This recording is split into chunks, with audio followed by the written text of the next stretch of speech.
Sarcasm. We use it every day. But what if I told you that the word literally means to tear flesh? Yes, every sarcastic comment you've ever heard or made has roots in something brutal, ancient, and surprisingly honest. Let's dig into it.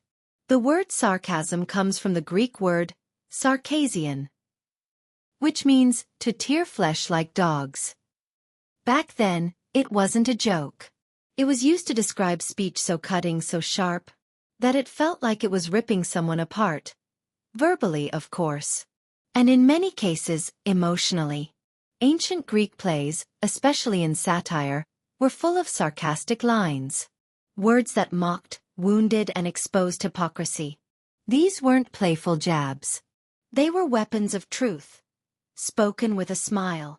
Even philosophers like Socrates used sarcastic irony to challenge people's assumptions, often frustrating them into deeper thought. By the time the word reached Latin, sarcasmus, and then French, sarcasm, it kept that sharp edge. Words that say one thing but mean another. With teeth. In English, sarcasm entered the language around the 1500s. It was originally used to describe bitter or ironic speech, meant to mock or hurt, especially when the speaker pretended to be praising.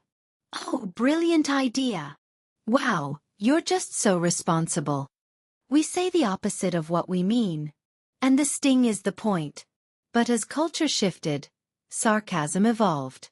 It became not just a tool for cruelty, but also a form of defense. Even humor. Today, sarcasm is everywhere. In memes, in sitcoms, in awkward social banter. Sometimes it's playful. Sometimes it's petty. Sometimes it hides truth behind a smirk. Psychologists have studied sarcasm for years. They say it requires complex thinking. You have to say one thing, mean another, and hope the listener understands both. It's a dance between what's said, what's meant, and what's felt. And in some cultures, sarcasm is frowned upon, seen as dishonest, indirect, or even passive-aggressive. But in others, it's an art, a way to cut deep without raising your voice. The word sarcasm reminds us that language can be a blade, soft on the surface, sharp underneath.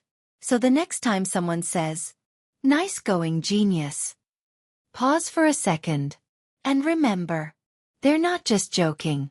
They're echoing a tradition, as old as human speech.